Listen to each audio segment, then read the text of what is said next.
and this is the most risky part about T-bills. Hi everyone, this is Pete here. So having talked about T-bills so much, today we're going to touch on the risks of T-bills. First and foremost, I think the main question you need to ask regarding buying a T-bill is, what is your time horizon? How long can you leave your money untouched? Now, number one is that while T-bill is a very safe instrument that is AAA rated, one thing is that it is relatively illiquid, so there's not a lot of trading activity going on. That also means you have to be sure that you do not withdraw or liquidate your bond before the maturity. So the T-bills is going to mature in 6 months, so make sure you only deposit money that you do not need in the next 6 months. But if you need something that's way more liquid, what I would personally do is to look at Singapore savings bond, where there is no penalty to withdraw at any point in time. Why would you potentially lose money is because you can see that the price of T-bills here is actually less than 100, the par value, for those with more than 5 months to expiry. As you can see that it slowly matures, the price moves towards the $100, which is the par value. This means in between, if you were to liquid, the early redemption may result to losses. But if you can hold it till the end, you'll get back your full capital and also plus your interest. So to bring this to the extreme, if you are willing to buy the even longer term Singapore government securities bond, which can be as long as 50 years maturity, you better be prepared. It's been 84 years. The number two risk I can think of for T-bill is that you may not get the same yield when you reinvest after it matures. So the yield of the T-bill only lasts for that 6 months, and once it is matured or is returned to you. And one thing is that, of course, we cannot predict what the T-bill's interest will be in the next 6 months. Why are we unable to know the T-bill yield? Is because the T-bill is actually an auction system. Therefore, the final yield, it fully depends on how the auction goes. So upon maturity, when you want to reinvest the money again into T-bills, the yield may be higher or lower. And it all depends on this one guy. We will use our tools to support the economy and a strong labor market, and to prevent higher inflation from becoming entrenched.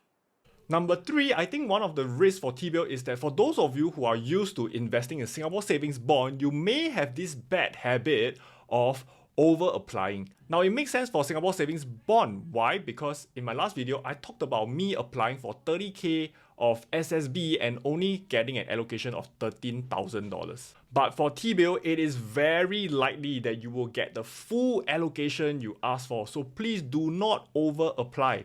If you apply for 30,000, you are very likely to get 30,000.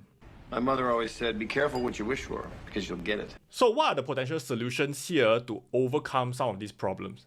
Number one, if you are having issues with expiration date, I explained in this video above when I talked about using the ladder technique to space out my investment in T-bills so that I can withdraw monthly. And number two, upon maturity, of course, it is very important to compare the yield of the T-bills again with other instruments available such as Singapore savings bond. So here we compare the Singapore savings bond to the T-bills. Now, number one, if you look at the yield, you will see that as of now, the Singapore savings bond provide a lower yield while the T-bill provide a higher yield. So therefore, in this case, I will go with the T-bills. However, in terms of durations, for the yield, the good thing about SSB is that it is already fixed for the next 10 years. So for this month, the SSB yield is actually 2.75. That means you are guaranteed this 2.75 on average for the next 10 years. Whereas T-bill, yes, is higher right now, it is not going to be guaranteed for 10 years. Instead, it's only fixed for the next 6 months. So therefore, you need to find something else after the 6 months. It could be T-bills again, or it could be Singapore savings bond. Now, in terms of flexibility, this is where SSB truly shines, as you can withdraw it at any point in time with minimal penalty. Whereas T-bill, because of the illiquid nature of it, it is best that you can keep it until maturity. So you can see that over here, SSB and T-bill both have their pros and cons. So therefore, I decided, I can invest part of it in SSB and part of it in T-bills. Now, going forward, I still think that T-bills will be outperforming SSB because we got the current environment that is rising interest rate, and this has got all to thank for one guy. We will use our tools to support the economy and a strong labor market, and to prevent higher inflation from becoming entrenched.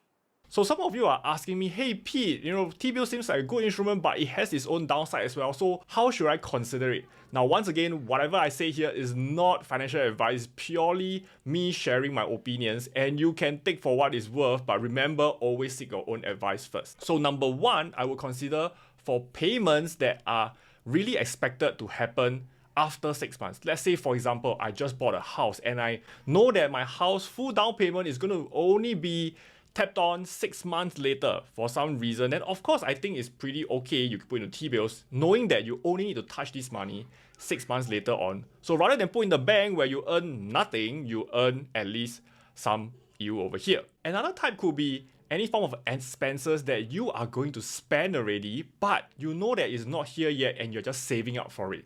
So for example, last time I know that I used to pay my university fees on a yearly basis, so therefore if I don't need it for the next 6 months, then what I will do is I will just put this money in T-bills where it is pretty much safe and guaranteed because it is backed by the Singapore government, and I know that I can earn some yield before I use it to pay my uni fees. Ultimately, I think the main question you need to ask yourself before you invest into T-bill is that what is your time horizon?